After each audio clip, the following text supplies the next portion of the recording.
Hello everyone, and welcome to Reaching for the Moon, episode 52 for Beltane 2019. Hello and welcome to Reaching for the Moon, presented by Everglades Moon Local Council, Florida chapter of Covenant of the Goddess. COG supports individual works by its covens, members, and local councils.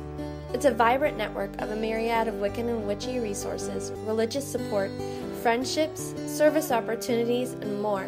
To find out more, visit our website, emlc.net, our Facebook page, facebook.com/EvergladesMoon, or Twitter, @EMLCTweets. This is Lady Bridget, and this is the Beltane episode, and I'm apologizing for it not coming out on May 1st. But in our tradition, actually, we don't go by the dates, we go by the astrological energies. And so since the sun doesn't enter 15 degrees Taurus until about May 5th or May 6th, by my reckoning, I'm right on time. So that's what I'm going to go with. That's my story, and I'm sticking to it. We have a great program for you today. We're going to have 2 interviews. The first one is with Amber Kay. I was able to interview her at Mead 2018 last year, which happened in Fort Lauderdale. And if you don't know who Amber Kay is, she is a prolific author. Along with her partner, Azriel Kay, they have a ton of books, a lot of which are on our must-read lists for our students. So you really want to check them out at ardentane.com. But if you buy them off the website, I'm sure they get a little more of their hard-earned cash for their books than if you buy them from some other place. But also, remember, support your local bookstores, because if you don't, they will disappear.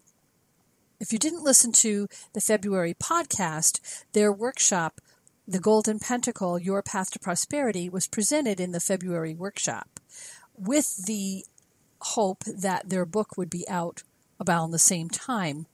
It hasn't yet come out, but it is scheduled to come out this year.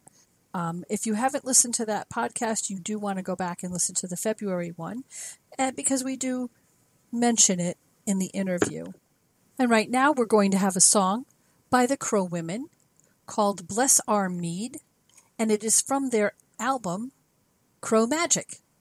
And the Crow Women, by the way, are going to be one of the concerts at this year's Mead. But I'll tell you a little more about that after our interview with Amber Kay. So let's hear from the Crow Women, and then let's hear from Amber Kay. Enjoy.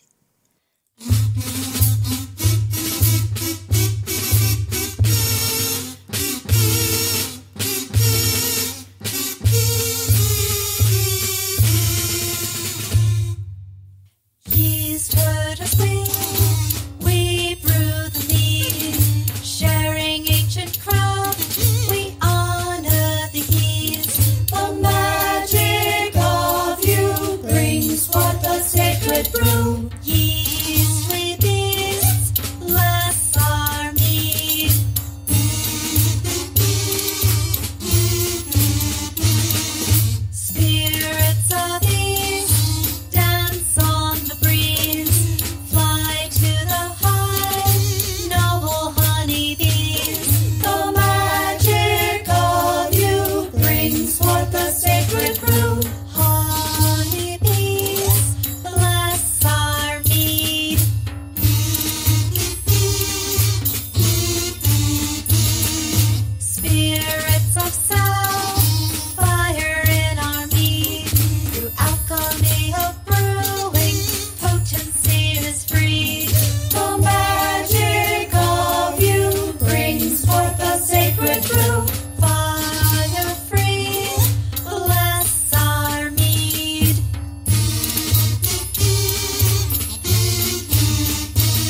So this is Lady Bridget, and I'm here with Amber Kay of Ardentane, and we've just had the best workshop on prosperity consciousness and how to create your own prosperity, and it stems from, or actually it's created for you, your next book.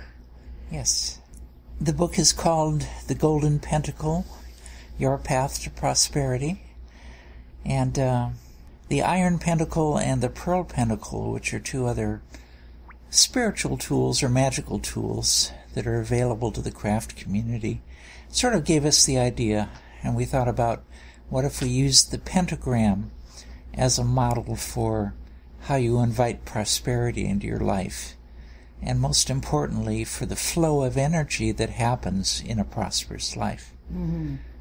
Now we're not just talking money here, because money is only one little piece of prosperity. Right. And there are certainly enough workshops and books out there on how to handle your personal finances, how to get rich quick, how to flip houses. We went to one that promised immediate wealth and told us how to basically steal elderly people's house mortgages out from under them. Oh, no. Yeah, there are a lot of disgusting things out there. This model is fortunately not disgusting. I think it's going to be really useful. And then the follow-up book is going to be The Life Compass, which is a way of sort of looking at different aspects of your life to make sure that you're not completely neglecting something that's essential to a rounded life. It's very enriching. I hope so. Oh yeah, I really liked the way the flow. It resonated because that's also in our tradition. You know, we have kind of like, one of my covenanters actually came up with his own money magic saying, and I don't think he'd mind me sharing it. Money flows, money grows, money comes, money goes, money flows to me. And that is so true. You have to create that flow by giving some away, having some come back to you. It's for what it does. It's not in itself something to keep, but it's it's a shared energy. It is, yes. Exactly. I think one of the cool things about being a witch is that you recognize eventually that everything is energy, as the physicists will confirm. And when you can start to move energy to flow with it, to change the flow, to increase or decrease the flow, once you can manipulate energy, then that's what magic is all about. Exactly. And you know, things like the size of your bank account become suddenly much less important than are the energy flows in your life healthy. Yes, and when you take care of that, you can start taking care of yourself. You can start taking care of other people. Yes. Yeah, like the Maslow's hierarchy. Yes, thank you. And you have really, you know, you guys are a success story. Absolutely. From your dream of Ardentane and making that a reality. Yeah, pretty much. If you measure your success in life by how happy and fulfilled and useful you are, then I think we're pretty lucky. And there was some element of luck in it. But it's mostly hard work and hard thought. Mm-hmm. And both of us have been interested in what we call the technology of the sacred. It's how spirituality and religion and energy and divine forces work, and what tools do we have to help them work better for us and incorporate them into life in a very practical way. You know, to me it's not a spiritual path unless you're living it. And we focus a lot on how we're living, what the tools are, what our techniques and processes are. So, but it doesn't feel rigid or confining. It feels much more under our control than it used to. You know, a lot of people feel like the playthings of fate and like, oh, there's vast forces out there that are affecting us and we can't do anything about it. And it is true that there are vast forces out there and they influence us all. You know, we're all swimming in a river that's much more powerful than we are. But that doesn't mean that we can't have a lot of control over our lives, and certainly control over how we respond to those outside forces. Yes. So again, it comes back to magic is energy. Yes. Yeah. Yeah, I was always taught it doesn't really matter what happens to you. It matters more what you make it mean. So how you accept it, how you respond to it, as you say, that makes all the difference. Absolutely. Yeah. Yeah. I think that's maybe what humans do, or can do, is create meaning.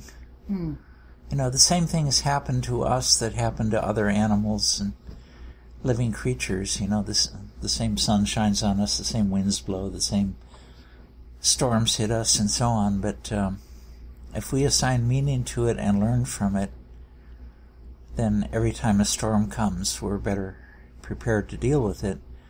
And maybe the day comes when we realize that we are the ones sending the storms and bringing the storms. Yeah. Yeah. But I'm really excited about the book. I can't wait to read it. Because I'm sure that it's going to take the workshop that you just did today to an even deeper level. Yeah. We hope so. We were originally going to look for an outside publisher for it. We've had several of our books published by publishers, and Azrael decided she didn't want to wait. She was more interested in getting it done and getting it out than she was in finding exactly the right publisher and the right market and all that kind of stuff. I guess we'll deal with the marketing later, but we're self-publishing because that way we might actually get it out by February. Oh, yeah. I don't know anything about the publishing business, but I would assume that they really take their time. They take a lot of time, and everything is according to their schedules. And, of course, the royalties are tiny. And they assume a certain amount of control over your manuscript and all of the artwork, the cover art, that sort of thing. So you relinquish a lot of creative control when you go with a publisher. When you use something like the Create Space platform, then it's totally within your control. For some brand new authors, that might not be a good thing because maybe they could use the help of a skilled editor until they get the hang of it. But we have enough books under our belt that we're pretty sure we know what works and what is our authentic style and how to keep from making the obvious mistakes, blathering on forever or repeating yourself constantly or so on. So I think we're beyond the stage where we need a professional editor. Besides, Azrael was a professional technical editor for many years. Oh, terrific. Yeah, so, you know, she can proofread the hell out of anything and is a great editor. And, you know, sometimes I do a lot of the initial writing, but then Azrael comes in and cleans it up and organizes it. And tightens it. Yeah. Yeah. So it's a good team. Yeah, I think you guys do make a good team. And you have so many books, you know, under your belt, as you say, already. You don't really need a publisher's advertising for you. You know, you have your own. Well, they have a distribution network that we can't match. So, you know, there's a reason why they could sell 400,000 of that first book. And I actually have a copy of that, do you? too. Yes, I do. Well, it's a relic. It's a keepsake or something. But they can do that because they have the connections with bookstores and distributors all over the place, and we don't. And that means we'll sell far fewer copies unless we spend half of our time marketing. And that's the thing, is both of us are really witches, priestesses, and writers, and not really marketers. So, you know, it's a trade-off. How many copies do you want to get out to the community versus how much creative control do you want to have? Yeah. Right. Well, and just because you publish it yourself now doesn't mean that a publisher couldn't pick it up afterwards. Well, that's true. Right? That's true. Do they do that sometimes? Yeah. Yeah. They do. And then you will have had both. You will have had your control, your creative process. You will have had it released at the time you want it released. And then later you can have their distribution, you know, and kind of like get the best of both worlds. That could happen. Never know. If they're smart. Yeah. But we're not totally reliant at all on proceeds from our writing, so we've got enough in pension funds and stuff like that to survive. So, for us, writing is not about the money, really. It's an act of love and service. Well, yeah. Yeah. And creativity, it's fulfilling. Yes. It's incredibly hard work, but at the end of it, it's, I don't know, not exactly like having a baby or something like that, but there's some thread that runs through both of those experiences. Mm-hmm. I created this. It's unique, and now it's in the world. And you do have a unique voice. When I read your books, I can hear your voice. Wow. I hear you reading them. Yes. Cool. Yes.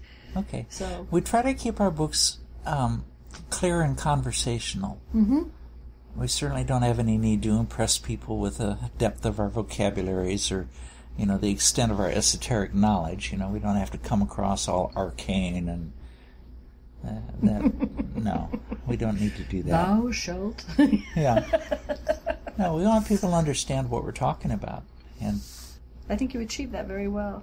Well, thank you. Yes.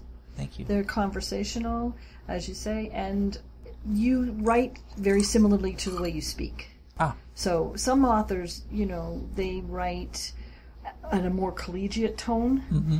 than an informal conversation. Yeah. And so, you may end up having to look up half of the words because you're not quite sure what the nuance is of that particular use. Yeah. And those usually put me to sleep, so I'm grateful that yours are much more conversational and accessible. But you haven't mentioned the great flaw in our writing. Oh, what's that?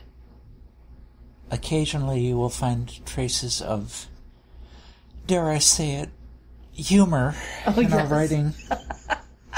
No, that's the best I apologize to the entire pagan community all over the known planet.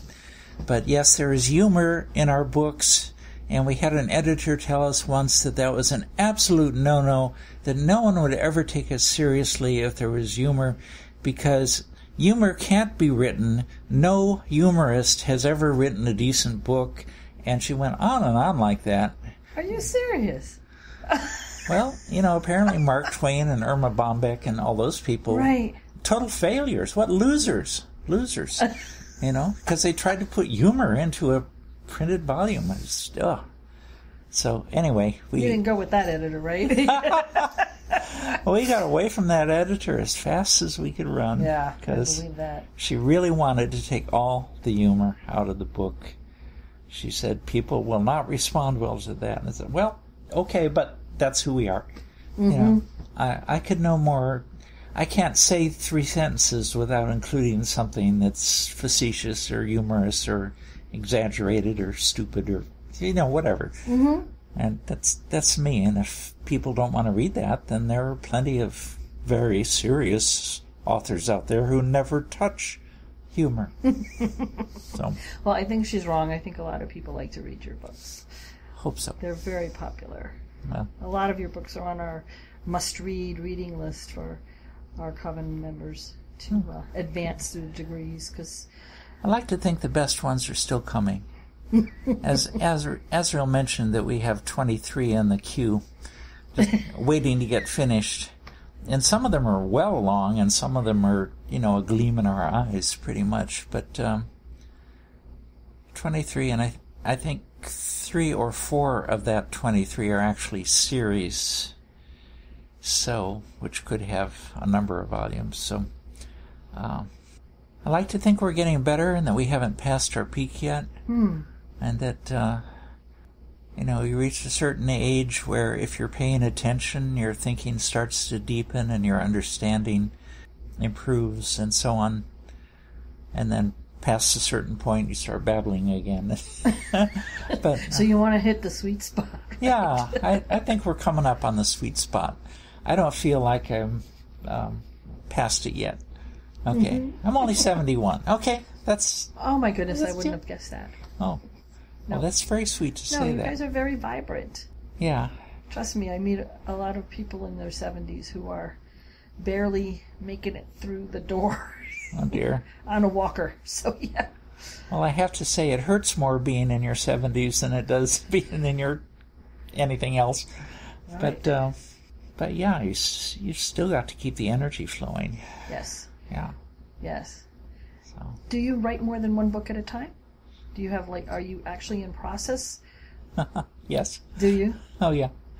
That way you can never get bored.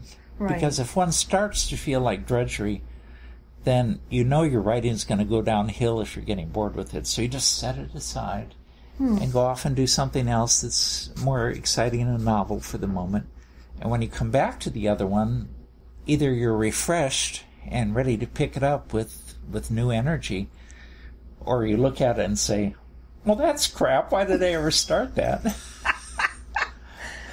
It's kind of like how I do knitting projects. Okay. I'll have 4 or 5 projects going at a time. And if I come back to it after a few months and I go, oh, God, I really don't want to finish this. I just rip out the thing and roll up the yarn and I'll do something else with it. Sure, why not? Yeah, why bother? Don't put any more energy into it.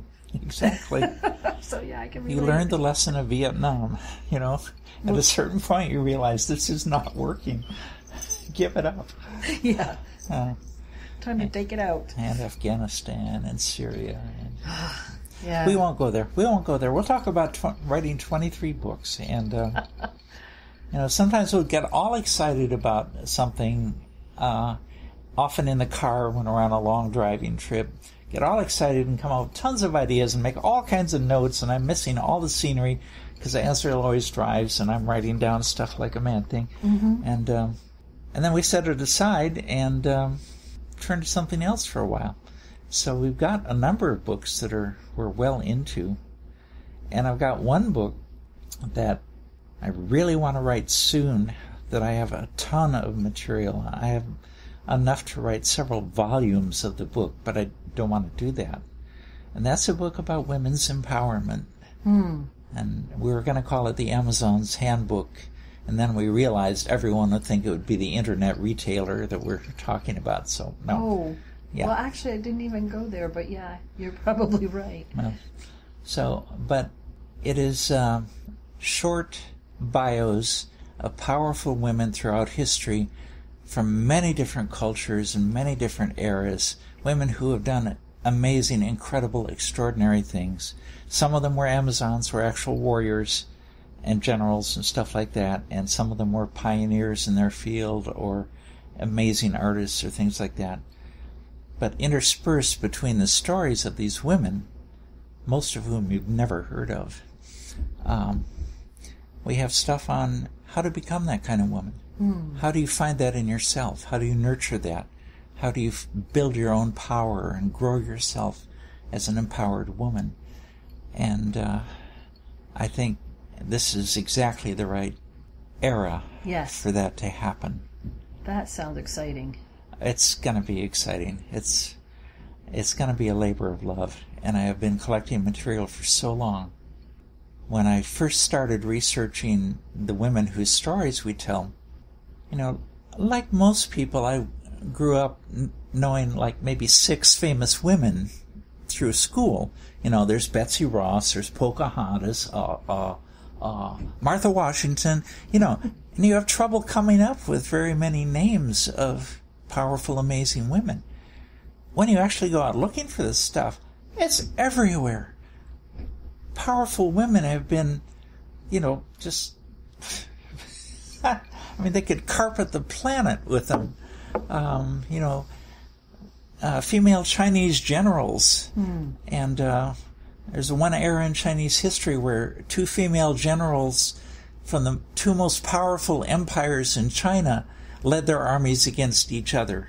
Both sides were led, both militaries were led by women. Wow. And at the same time, other Chinese female generals were fighting the pirates on the seas around China and so on. Nobody ever hears about this. Maybe people in China do. I didn't. No, I've never heard of it either. I never knew about the night witches, the Russian women that piloted bombers against the Nazis. Antiquated biplanes where they would fly over the Nazi air bases, who had far better airplanes, fly over them at night, cut their engines so they'd be silent, and drop bombs over the sides of the airplanes by hand. Bombs coming out of nowhere. Wow. in old airplanes, and the stories go on, and they're not all about warriors, of course, but there are plenty of those, and in every culture, in every time through history. That's amazing, and we never grew up hearing about them. None. Never. If you're lucky, you heard about Amelia Earhart. Right. But anyway, I could go on and on and on about the stories I've collected. And the question is, how do we narrow this down to just a few dozen or a couple of hundred women and still get anything else in the book? Right. But that's a wonderful challenge to have. Yeah.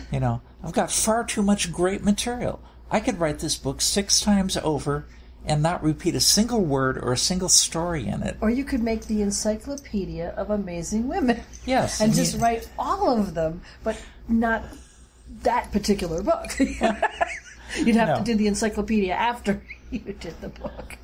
I think I'll skip the encyclopedia. Skip the encyclopedia. But this will force the book to be very lean and spare and powerful, which is appropriate for the subject matter. Right. It means that we can't puff up pieces. We can't try to fill in more things to make a chapter long enough. You won't need to. No.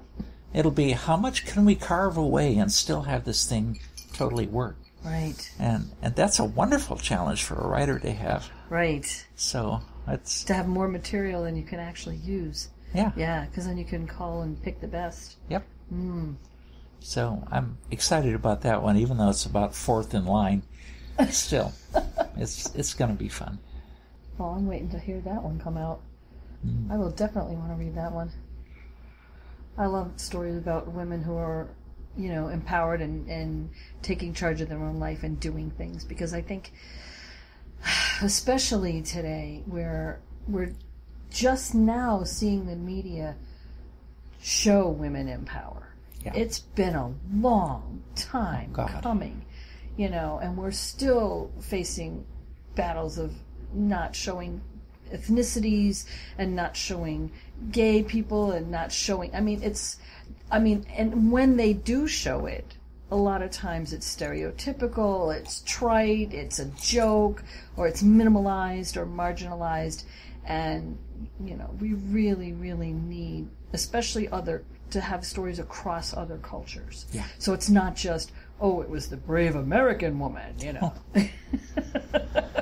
No, I think this is something that women around the world can use. Yeah. And this is the kind of thing I'm imagining a major publisher with a distribution network picking up, and I'm imagining it coming out in language after language around the world.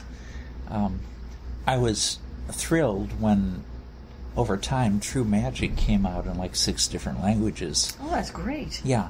I've still got the Israeli copy of True Magic on my shelf, and the Russian copy and a few others. And that's a cool feeling to know that people in other lands are and that it translates. Yeah. Yeah. So, but this one I would like to see in 100 languages. They say the Bible is in 183 languages right now or something like that. Maybe we can break that record. With a book about women. Yes. Yeah. That would be terrific. That would be terrific.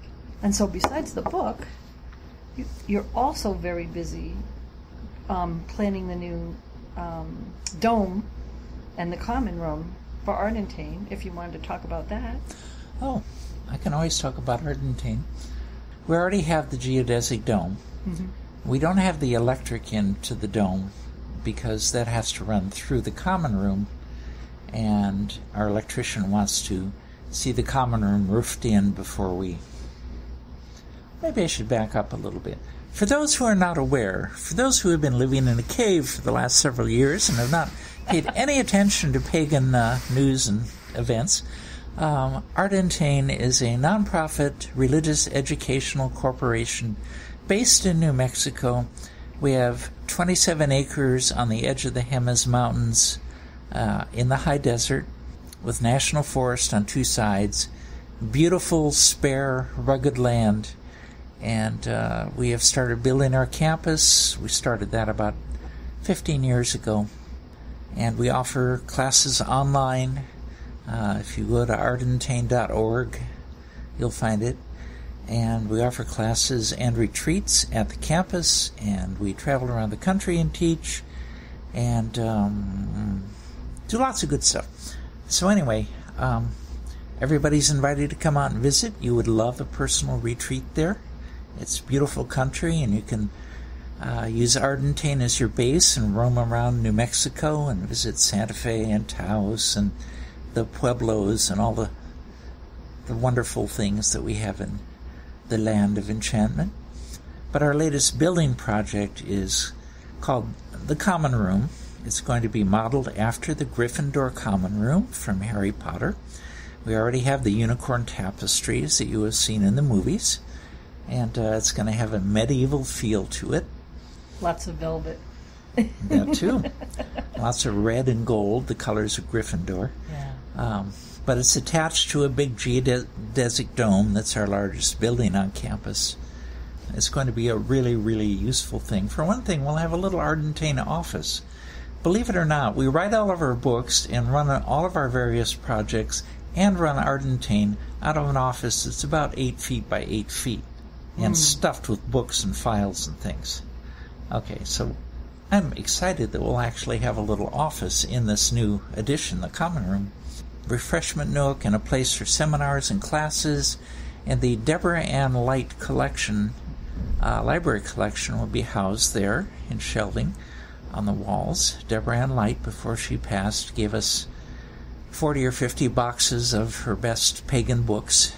Wow. And that collection will come out of storage and onto the shelves.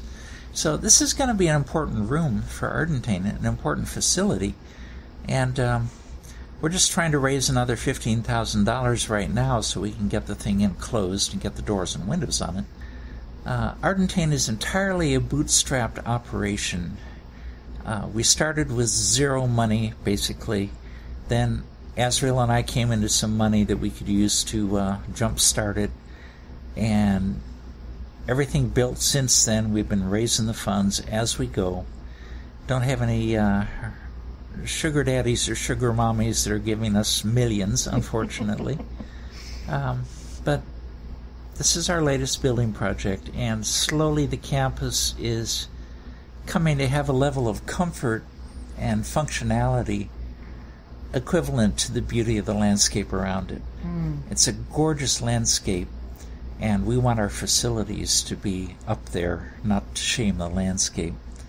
So now we have a shower and bathhouse, and we have shady places where people can sip cool drinks and look at the gorgeous scenery in the shade, and more and more amenities. Because I don't think you have to be poor to be spiritually rich. We talked about that in the workshop. I don't think you have to be uncomfortable to advance your spirituality and be learning wonderful things about the craft. I don't think you have to wear a hair shirt and, meditate 2 hours before dawn and live in a cave. Yeah. That feels very Christian to me, all that kind of stuff. So we're trying to make it comfy on the campus, but you walk, for 1 minute off the campus, out of the central campus, and you're in a wilderness. Yeah. And I cannot imagine a better way to live than to have the comforts of civilization in this little space, and you walk for 1 minute, and it's wild. And there are coyotes and diamondback rattlesnakes and towering mesas and, rugged arroyos and stuff like that. And the gorgeous colors. Yeah. Oh, it's absolutely gorgeous. It is. And very soul-filling. Exactly. Yeah. We want to feed people's souls while their bodies are comfy. And certainly the landscape there feeds the soul. It's just quite amazing.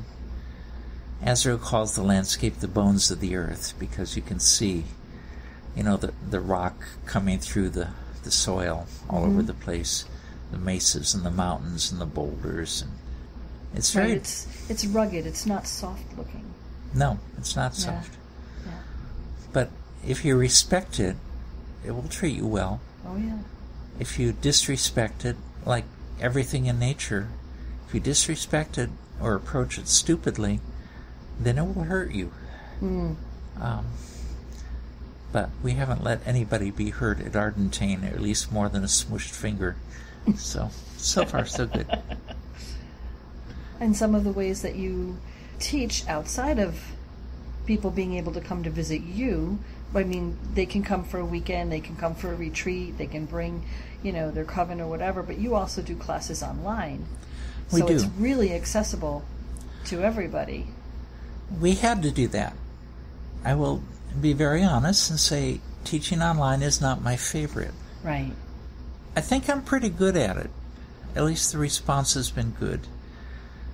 But I miss being in the same room and seeing all the body language and the tiny shifts of facial expression and, the timbre of people's voices and being able to do kinesthetic exercises, movement and touch and all that kind of stuff. Right. Seeing people's energy fields and watching how they change as someone goes through an exercise or learns something new. I miss the things that come with face-to-face teaching. And those little aha moments when you see someone's face light up because they suddenly got something. Yeah. Yeah. It's not quite the same on the internet. Yes, it's very accessible. Anybody who's got a computer these days can take an online class. And yes, because they're recorded, it's a way to preserve some things. And because of the way our culture is going, you can't not be online. I mean, we could be a quirky little outfit out in the mountains that nobody ever sees unless you come to visit and you say the code word in front of the cave entrance. But we want to build our community, and so much of our community is online today. Right. And totally invested in computer networking and cyberspace and all those things. So we had to accommodate all those people. And thus we have online classes. We'll have more and more. Eventually we'll have an archive of online programs, sort of like the Khan Academy online. And those will be very accessible to lots of people at their convenience. We'll still have the live interaction online classes where the teacher is right there talking to you, but we'll also have all the recorded classes that people can take. And I think it's a good thing, but I will be very sad if we ever don't get to do face-to-face teaching anymore. Right. I think that would be tragic. But as somebody who, speaking personally, as someone who lives on the opposite side of the country from you, I was really grateful to see you do some online classes because all of a sudden it was like, oh, I don't have to fly out there, take time off from work, make it into a big production when all I have to do is like turn on the computer on a Tuesday night or whatever and be able to share. So I think that it was is very great. good. Yeah. And I can promise you we'll keep on working that. One thing we're about is continuous improvement. That's another thing that bothers me a little about recording classes, because I've never finished a class without thinking, I could do that better. How can I do that better? I can think of 2 things right now that would improve that class. I want to teach it again so I can do it better. And so I think that spirit kind of pervades everybody who teaches for us. I think that's true. Yes. Good. Yes. Oh, and a fun little thing is that it finally occurred to us, did you ever have an aha moment where you ask yourself, why did I not think of this good idea 40 years ago? What was I thinking or not thinking 40 years ago? Because this is overdue. So we're going to start offering some free classes to Ardentane members. And if somebody has a membership at Ardentane, then we'll, every so often, we're just going to send them a notice and say, hey, we have a special one-evening program on, pick one, rune crafting or, pastoral counseling or something. And vary the topics a lot and take a lot of suggestions from our members so that we can be responsive to what they would like, and just say, this is our present to you for having a membership at Ardentane is free class on this night. And what would you like to learn that we might be able to share? That's awesome. Yeah. Well, I am a supporting member of Ardentane, but maybe I know you should that. tell people how they can be a supporting member of Ardentane. Well, like your hostess here, you could become a supporting member of Ardentane. And Lady Bridget has been with us for years and years. Sends a little check every month, and that adds up, let me tell you.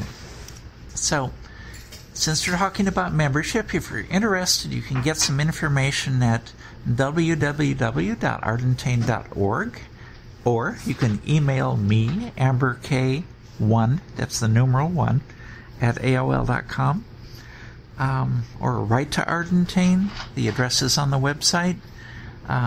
If you have any questions, but you can sign up online at the website, and we have people that give $10 a month, and that is so appreciated. And we have people that give $200 a month because they are prosperous financially. And probably the average is around 30.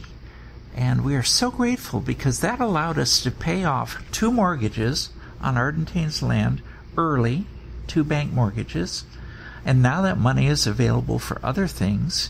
And we are expanding the campus, paying off the last of our other debts. And of course, members get all kinds of wonderful, mysterious bennies that I'm not going to go into right now, or I will sound like an infomercial. So I don't want to do that. But, once a year we send you coupons for free classes and good stuff like that. And it's a wonderful thing. And it is. Yeah. It is. You. We should have mentioned before now that you are a sustaining member, and I apologize for not Oh, no, that's okay. saying that earlier. That's perfectly fine. That was a good segue. That was a great segue. I appreciate good segues. Yeah, we don't have big bucks, and we rely on a bunch of people, each putting in what they can. And that is the kind of cooperative, collaborative effort that I think pagans can be really, really good at. Oh, yes. Is we all chip in something from our own talents and resources, and wonderful things happen. Yes. Yeah. Because we are many. We don't realize how many we really are. I know. Oh. And that's why I think that there's so much value in what you're doing. Not just the books and the classes and Ardentane, but the whole vision. I think there's just so much value there. Oh, I hope and so. I totally appreciate it. Well, thank That's you. why I really wanted to have, interview you for the podcast. Well, it's I'm my sorry pleasure. it took so long. Oh, no, that's okay. And, I can blather on for hours about my favorite subject, so anytime you need a podcast, just name a topic, if it's the Nigerian Merchant Marine, I'll research it. I'll give you something, Awesome. Thank you so much. I really appreciate it. Thank and you, I hope Bridget. you get a lot of sustaining members. I hope really so. do. Hello, all you witches. I just wanted to let you know that Covenant of the Goddess has an annual meeting every year. It's called Merry Mead. This year, it's in Albuquerque, New Mexico. It's August 15th through the 19th of 2019, and it's going to be obviously amazing in the land of enchantment. We will have workshops. We will have vendors. We will have a hotel with really beautiful rooms at a very special price for those who are attending. On Thursday, the Leadership Institute will be set at beautiful Ardentane. Don't know if you've ever been there, but it is an amazing, beautiful, beautiful place. We will have Drumming Up the Full Moon. There's going to be a tour of the Rio Grande Nature Center on Sunday morning. There are going to be 2 concerts. One of them is the Crow Women on Saturday, and then Friday's evening entertainment will be S.J. Tucker. And all of this is included in your registration. I highly recommend you check it out. They have a website, www.chamisa.org, and it is a fantastic way to meet other witches, to meet people from all over the country who are active in Covenant of the Goddess, and this year it's pretty inexpensive. So I'm putting in a plug. I'm going to be there. Hope to see you there too. Blessed be. I am flame. I am flame. Blessed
that song was by the Crow Women, and it's called I Am Flame. Now, that one and the one I just played previously are both from their album Crow Magic. You can buy Crow Magic and other albums by the Crow Women on cdbaby.com. Next up, if you remember, Alpandia had a series where she talked to people from different traditions. It's called Talking Traditions, appropriately enough. And she finally nailed me down to talk about my tradition. And that's the interview that's coming up next.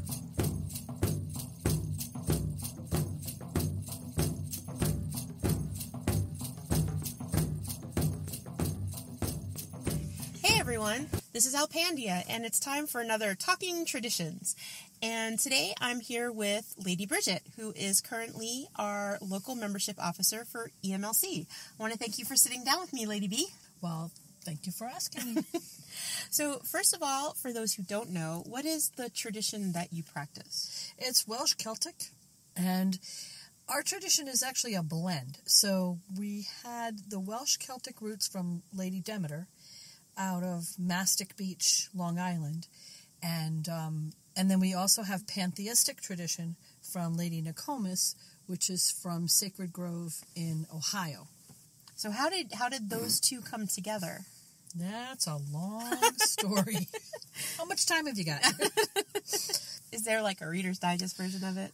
Is it because of you and Lord Riken? Because those are where your teachers were? Or? Well, in a sense. So back in the day, Lady Demeter was teaching, and my sister and I co-founded this Witch and Famous Coven. Lady Teresa and I co-founded Witch and Famous Coven. And up until that point, we had gotten our first and second degrees with Lady Demeter. But Lady Demeter, in the Welsh Celtic tradition, you have to have a high priest to do initiations. And she did not have one.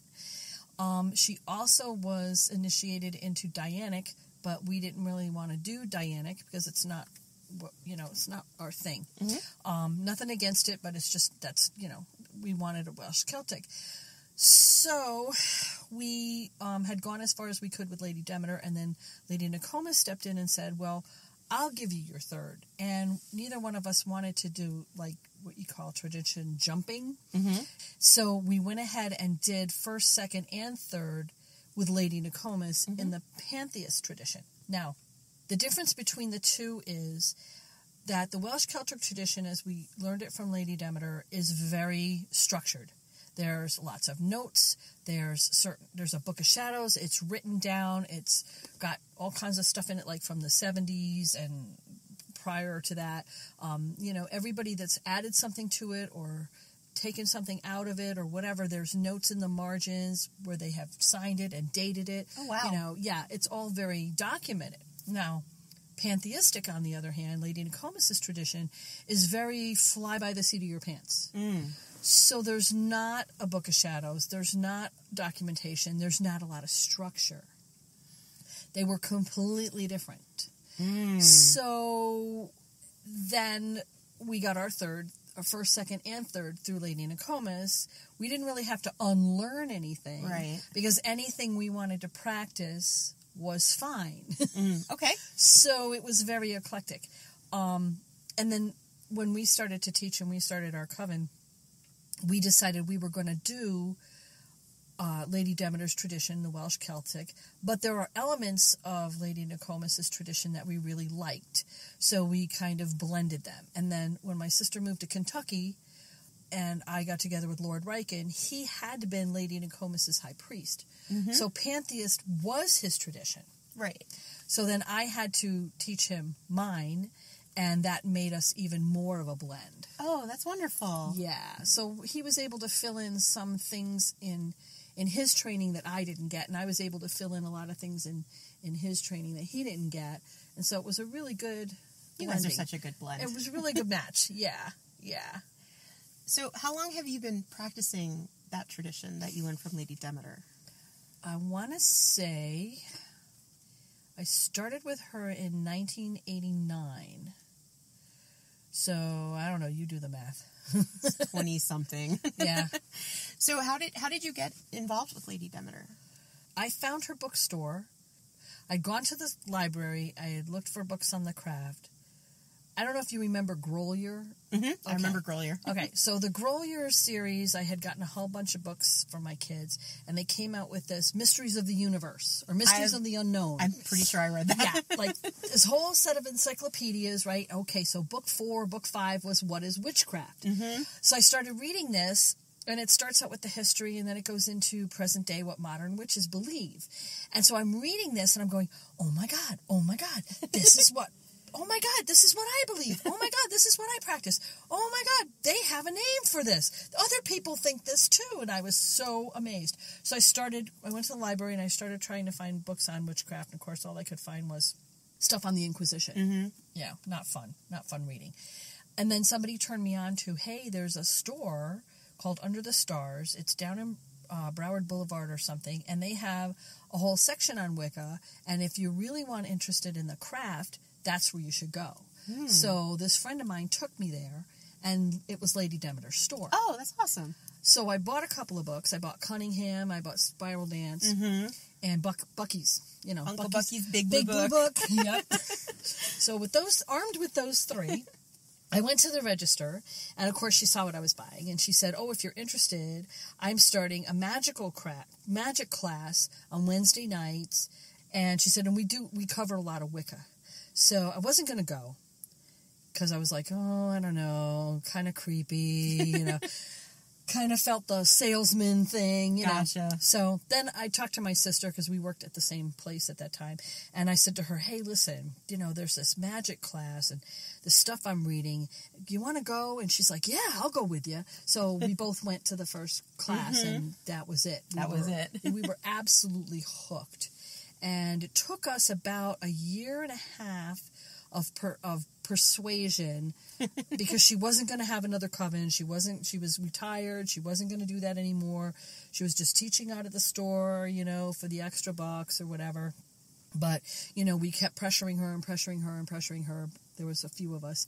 And so she initiated us and started the coven back up. That's fantastic. Yeah, well, that's persistence. Pushy witch. Yeah. Pushy witch. So did she start the tradition? No, actually, she was initiated in Mastic Beach, Long Island. I got to say it correctly, which I probably am not saying. My it correctly. people, it's all good. Yeah. And so there were other people that initiated her, and then she practiced for, I don't know, however many years in Long Island, and then she moved to Florida and brought it with her. Mm-hmm. So what is something about your tradition that people would be surprised to know? Surprised to know. Well, it always shocks people when they find out that we don't put the elements where everybody else puts the elements. That was confusing the first time I found your website. Yeah. In fact, I've had people email me up from my website and say, I don't know who wrote your rituals, but they put the elements in the wrong place. And it's like, really? So why do you put the elements where you put them? I know you don't do the traditional quarters. Right. So the thing about Welsh Celtic is it's very local, okay? So if you live where water is in the east, then you put water in the east. Mm-hmm. And we live on the east coast of Florida. True. So when we look to the east, that's where we see the ocean. Yes. That's why water's in the east. And Mastic Beach, Long Island is pretty much the same thing. Yes, it is. If we lived in California, then we would be putting water in the west like everybody else. Because the ocean's to the west of us. And that's why water was in the west, because the people that lived in California were writing the books in the 70s. Oh. So everybody thought that it had to be in the west because, oh, look, it's in the book. The book so says. Cunningham says water's in the west, therefore water must be in the west everywhere. Well, actually it isn't. If you live in Florida and you're on the east coast, water's in the east. If you live on the west coast, in Florida, water's in the west. The elements in our tradition move wherever they are where you live. That makes sense. Yeah. It makes sense. And the winds come up from the south, so air is in the south. When we get hurricanes, they come up from the south. Mm-hmm. Air is in the south. Now, the sun sets in the west, so we put fire in the west. Also, the traditional gate of the dead is in the west, just because that's where the sun sets. And traditionally we get cremated, so fire's in the west. Okay. And the amniotic fluid is birth, and that's in the east, so water's in the east. So there's a lot of different tie-ins for the cycle of life. And then if you look north, that's where most of the landmass is. Yes. And so Earth is north. And that's about the only thing we have in common with all of the other Is that where you put BTW traditions, is where Earth is. So, are there any misconceptions about people who either have studied with you or generally study BTW traditions? I'm not sure if it's actually misconceptions. Let me think. Skip that one and we'll come back to it. Okay, we'll circle back around to it.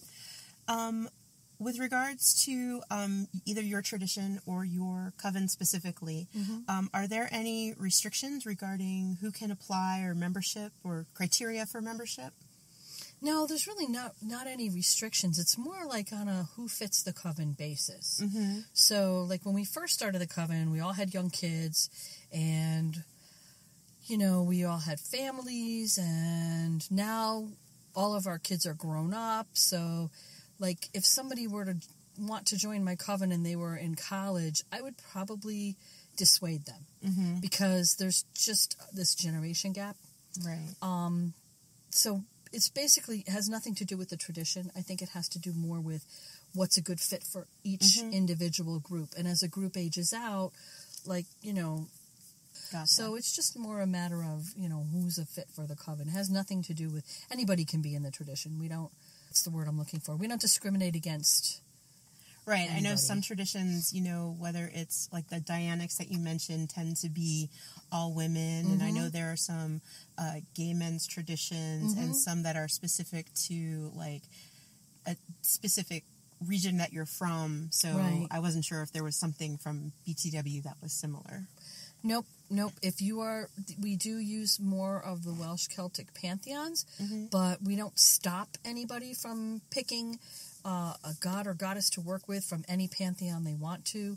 I have an altar to Yamia in my living room, so I work with different pantheons. I work with a little bit with the Orishas, but not in the traditional Lukumi sense. Right. But I mean, no, we're very open to. It's wonderful. Yeah. Because then you get like a good melting pot of different people into your group. So other than where you put the elements, Right. is there anything that makes your tradition different than other traditions that you've either come in contact with or maybe even studied yourself? Well, we are kind of a BTW in that we have 3 degrees. We also do a year and a day dedication period prior to initiation. Well, I think there is one thing that is different is we do all our initiations at Imbolc. Okay. So our first degree initiations are all at Imbolc. So we all have the same birthday. Oh. So that's that's our birthday for our witches, and that's our birthday for our coven as well. How long has your coven been around? I want to say 1993. Wow. Yeah, 93, 94. I'd have to look it up. Right. I think it might be 94. Either way. Yeah, somewhere in there. We had our 20th anniversary and we completely forgot. Well, I'm sure you were doing other things. Yeah, we just... Life happens. Every Imbolc, it's our birthday, so we get a birthday cake and we celebrate, that. with the birthday cake for everybody. Yeah, but I mean, I think that's the only thing that's completely different, that we do different than everybody else. So if you dedicate, if you dedicate to the coven in June, you have to go through a year and a day of dedication. So you're not going to get initiated that following Imbolc. You're going to have to wait a year and a half. Right. And, occasionally I have had students who were like a little miffed at that. And, my response to them is, it's not the destination, it's the journey. So if you can't wait another 6 months to get initiated, you're probably in the wrong religion. I can get that. Yeah.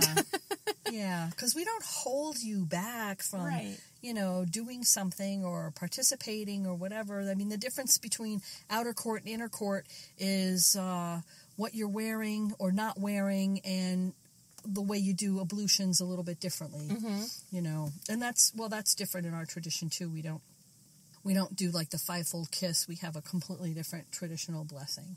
And inner court is a little more intimate, Ooh. shall we say, than the outer court blessing. I will say to the people who are listening, I have been to one or two of your outer court circles, and I love your ablutions. It's so much fun to pair up with someone and bless them and help cleanse them and get everybody ready for a circle. And I think that lends to like a little bit of community inside the circle, and it lets you get to know people you may not have have known before. It helps foster the feeling of safe space, yes, and of being accepted and loved and included. Yes, and that's what it's for, not just to cleanse you of whatever, icky stuff you may still have hanging. Oh, 100%. Yeah. So you've mentioned Imbolc.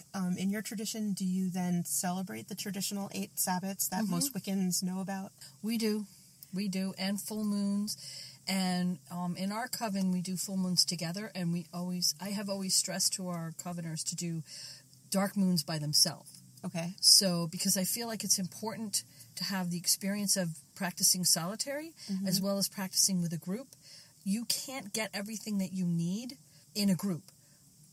Your relationship with deity needs to be a personal one, right? And you can do that when you are practicing solitary. It's just you and the gods and your altar at a dark moon. When you're doing inner work, that's when you strengthen your relationship to deity.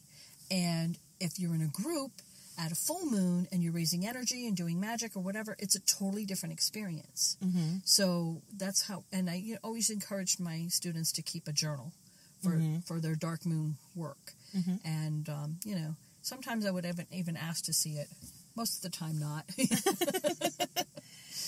So you had mentioned that in your tradition that people can work with the deity that calls to them. Is there a specific, though, pantheon that BTW witches work with, and then you can branch off from that? Or is it just kind of, you can go to whoever calls you? Well, our tradition has a series of myths and a series of gods and goddesses that belong to those myths that we work with, period. And those are the coven gods and goddesses. Okay. And you don't get those, you hear the myths after you're initiated, and you don't get the myths until your 3rd degree. But those gods and goddesses are not, you can't take their names, because those names are only known within the initiatory part of the tradition. But whatever, you can work with whatever pantheon you want, but those gods and goddesses are always called into every inner court circle. And then, of course, we'll call in if we want to work with somebody else as well, as long as they're compatible. Okay. That's good, because then it gives you that grounding from your tradition, and then the ability to branch out, you have your Yemaya altar and things like that. Right, but she's in the living room. She's not in the ritual room. Right, but you can work with her. Your tradition doesn't prohibit you from working with gods and goddesses outside of your coven mythos-related deity. Yeah, nah, they wouldn't be able to stop me anyway. I just think sometimes you get called. Yeah. And you don't always have complete control over who calls you. And I mean, I've worked with different gods and goddesses at different times of my life. I was the daughter of Aphrodite for couple of decades, and then kind of grew out of that. And there's gods and goddesses that I worked with when I was getting divorced that I don't really work with that much anymore. So different periods of your life, you have different stages of your life, you identify more with different energies. Right. And they wouldn't have been able to stop me, because you get called. You get tapped on the shoulder by somebody that has decided you are their child now. You don't really get a whole lot to say sometimes. So we're talking about different gods and goddesses. So do you see them as individual entities and unique persons? Do you see them as archetypes? Do you see them as sparks from one source that kind of maybe wear this mask to talk to you in this certain way? How do you see them, or how does your tradition see them if they're different? Well, our tradition doesn't really prescribe that you have to see deity in a certain way. And I personally, I've taught, all gods are one god, all goddesses are one goddess, and the god and goddess are actually one. So that makes sense to me intellectually. But my feeling when I'm working with one particular goddess over a different goddess is that the energies feel differently.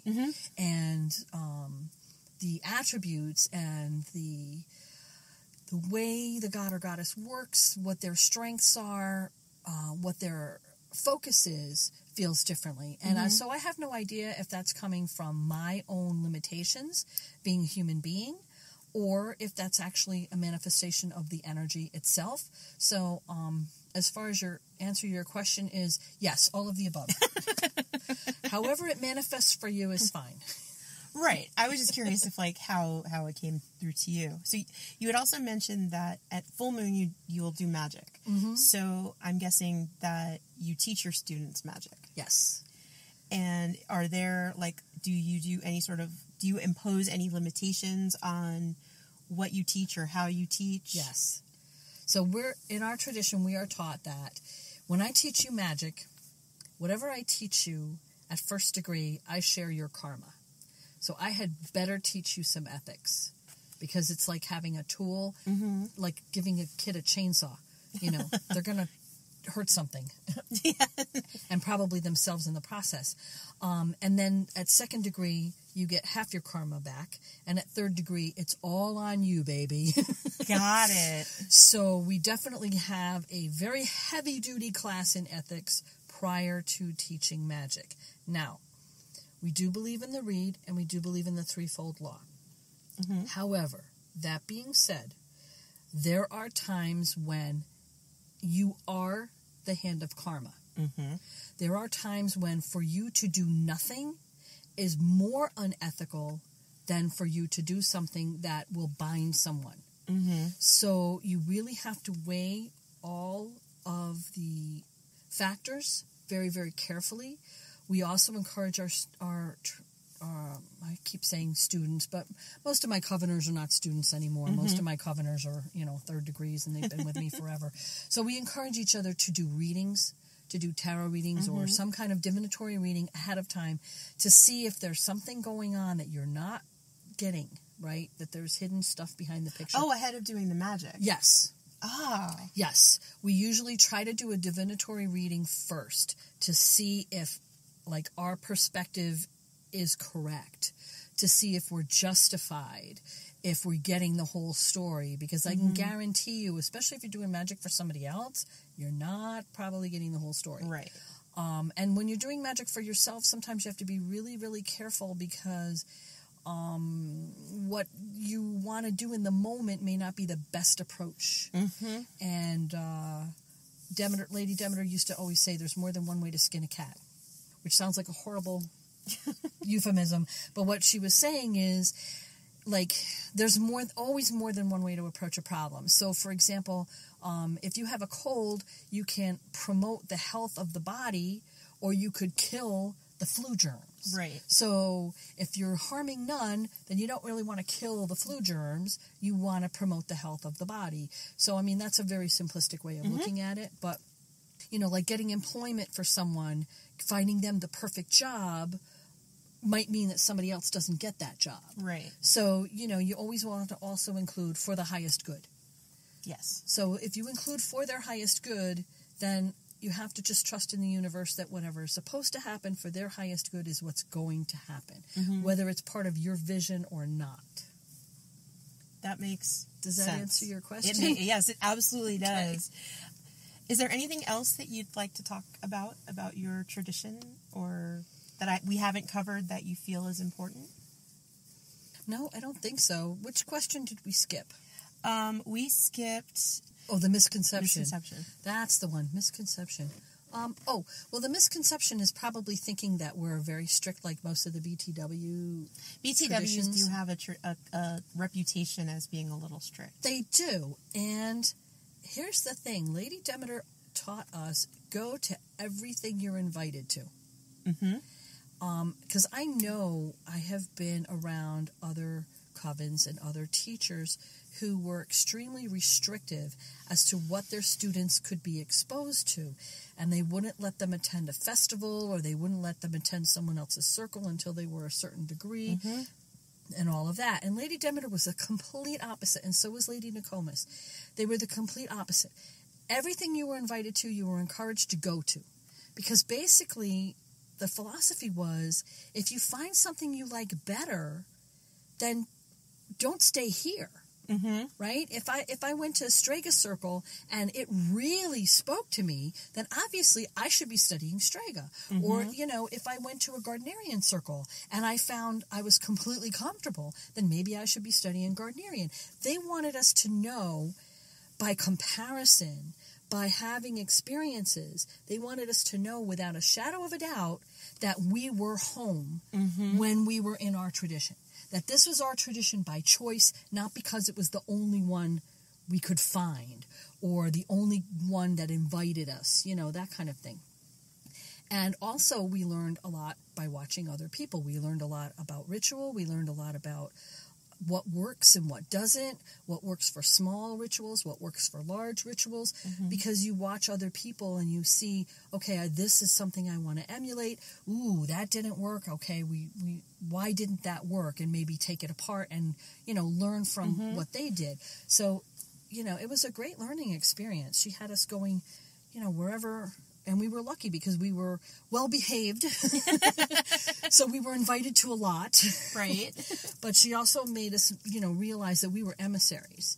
We were representing, if you will, our coven. So, there were certain etiquettes that you did. You didn't show up empty-handed. You didn't leave early. You stayed and helped clean up. I mean, there was a whole lot of, things that were drilled into us that this is what a proper guest does. This is what a proper high priestess does. There was a lot of training in that respect. And I think sometimes that's missing. I'm not sure if it's missing because people are more solitary now, and it's just they don't have the experience of being in a group or getting invited to things. But I do find that sometimes that's kind of lacking, and for us it was just kind of common courtesy.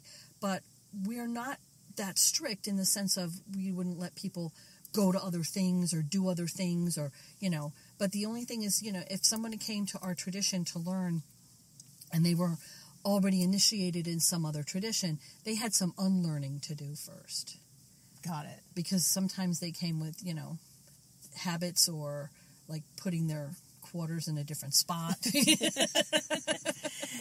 Yes. So sometimes it got to be a little, you'd have to unlearn a few things and, but I think it's that way when you join any group. There's a fitting that has to happen. Especially if you've already done something like I've done martial arts, and if I went to another dojo, I would obviously have to relearn in a different way certain things that I just take for granted as basis in my current tradition. So that makes sense. Yeah. I mean, it's the same kind of thing. There's just a little bit of a learning curve anytime you go to a new group, and so go with an open mind. That was all of our training was always don't throw something out just because it doesn't make sense to you at the time. Think about it, give it a shot, listen to what other people say, listen to what other people are doing. Just because you have one way of doing things doesn't mean that's the only way. And I know that that's not a normal thing that you would associate with a BTW tradition. Nope. Well, Lady Bridget, I really do appreciate you sitting down and talking with me about your tradition and sharing. Well, thank you. I feel like I've gotten to know you a lot better through this. If someone was interested in learning more about like BTW or about what you practice, is there a book or a website that you would recommend they go to? Well, they could always go to my website. And what's that? LadyBridget.com. Okay, I've been there. Yep. LadyBridget.com. I've had the same website up since, I want to say, the early 90s when I was teaching myself HTML coding. So it may look a little dated, but there's a shitload of information on there. I have over 300 plus pages, and there's our complete outer court training is on the website for free. Yes. We're not allowed to charge for outer court training whatsoever, unless it's in a store, and then, the store can charge for their electricity or what have you. But, and we don't charge for inner court training either. All of our training that we are allowed to share is on that website. Our magical trainings on the website, our Sabbats, it's just a whole lot of stuff. There is a lot of stuff on your website, and you have a ton of herbal stuff on your website, and a little bit about making mead because of Lord Riken. Yes, Lord Riken's stuff is on there too. Whatever I was able to transcribe and write down and get him to sit still for. Yeah. Well, again, I really do appreciate you sitting down with me, and I love you, and this was awesome. Thank you. Thank you so much. Blessed be. Blessed be. Hello, podcast listeners. This is Marla Robertson with Mystic South. Make your plans now to come and join us in Atlanta, the city of the rising phoenix, for a chance to experience over 100 rituals, workshops, and academic papers, along with some great headliners. Our dates this year are July 19th through 21st. Please see our website at mystic-south.com for more information.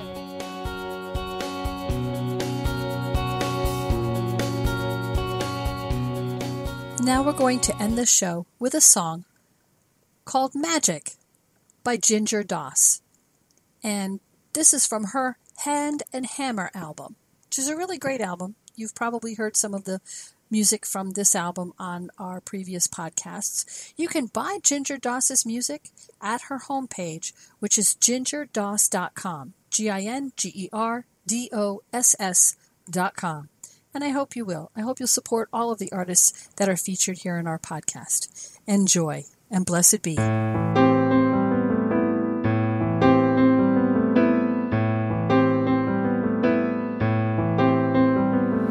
I spent my first years learning my worst fears and turning them into the monster under my bed.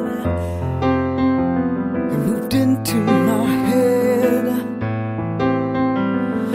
No was my first word, and stop was my second. Out was my third word, and I learned to spell it. If I forgive you, what I've been through, it is me that is free. I can move easily beyond the time. And if it's too hard to move forward, I am in my own way. Open my eyes and pray for a sign, a sign, a sign.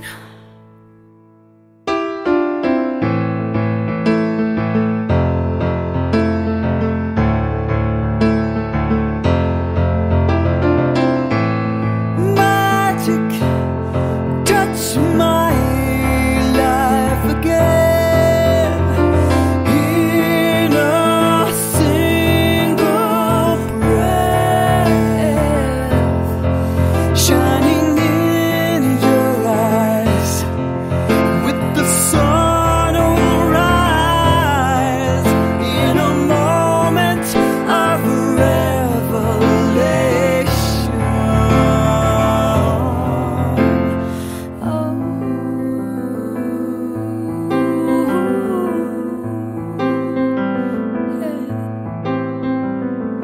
Are we just physical DNA particles reacting to principles of a scientific conclusion?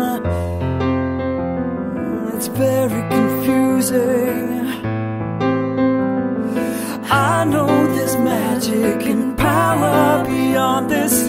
I don't need Ivy League scholars to prove it. And if suddenly something comes over me, could it be I am feeling the things you are feeling? I found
of the day it fades away and makes an opening into space.